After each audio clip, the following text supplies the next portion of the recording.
Iran மற்றும் இஸ்ரேலுக்கு இடையிலான போர் பதற்றம் தற்போது 18வது நாளை எட்டி இருக்கிறது. இதன்படி பாத்தீங்கன்னு சொல்லிச்சனால் ஈரானின் இடைவிடாத ஏவுகணை தாக்குதல்களால இஸ்ரேலில் காயமடைந்தவர்களுடைய எண்ணிக்கை மற்றும் தாக்கத்தினால் பாதிப்படைபவர்களுடைய எண்ணிக்கையும் நாளுக்கு நாள் அதிகரித்த வண்ணமே போய்கொண்டிருக்கிறது.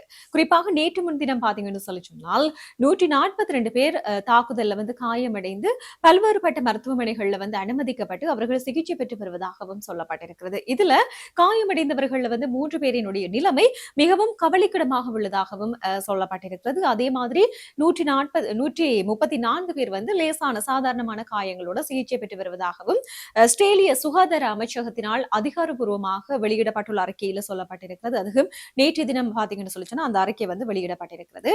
அதைவிட மேலும் 5 பேர் கடுமையான அதிர்ச்சி மற்றும் மன உளைச்சலுக்கு அவர்கள் உள்ளாகி சிகிச்சை பெற்று வருவதாகவும் அந்த அறிக்கையில சொல்லப்பட்டிருக்கிறது. அப்ப மொத்த பாதிப்பு பாத்தீங்கன்னு சொல்லி சொன்னால் அதாவது அந்த போர் தொடங்கின காலத்தில இருந்து தற்பொழுது வரை அதாவது போர் பிப்ரவரி மாதம் 28ஆம் தேதி ஆரம்பித்தது. 28ஆம் தேதி முதல் இப்போது வரை மொத்தமாக 3369 பேர் மருத்துவமனைகளில் அனுமதிக்கப்பட்டிருக்கிறார்கள். அதுல தற்போது 81 பேர் உள்நோயாளிகளாக தீவிர சிகிச்சை பிரிவில் அனுமதிக்கப்பட்டிருக்கிறார்கள். நேற்று முன்தினம் நள்ளிரவு முதல் நேற்று மதியம் வரை பாத்தீங்கன்னு சொல்லி சொன்னால் ஈரான் 5 கட்ட ஏவுகணை தாக்குதலை நடத்தி இருக்குது. அந்த 5 கட்ட ஏவுகணை தாக்குதல்ல சில இடங்கள் பெரும் பாதிப்புக்குள்ளாக இருக்கிறது.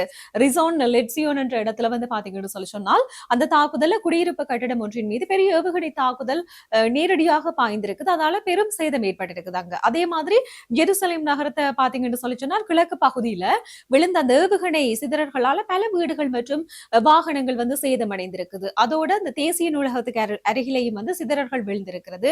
அது மட்டுமில்லை இந்த டெல் அவீவ்ல பாத்தீங்கன்னு சொல்லி சொன்னால் கிளஸ்டர் ரக ஏவுகணைகள் விழுந்ததால அங்க மக்கள் வீதிகள்ல நடமாடுவதற்கு கூட தடை விதிக்கப்பட்டிருக்கிறது. இப்ப குறித்த இந்த தாக்குதல்களினால் காயமடைந்தவர்கள் எத்தனை பேர் அதை விட ராணுவ வீரர்கள் என்ற விவரத்தை ஆஸ்திரேலிய அரசு இன்னும் ரகசியமாகவே வைத்திருக்கிறது, வெளியில விடையில.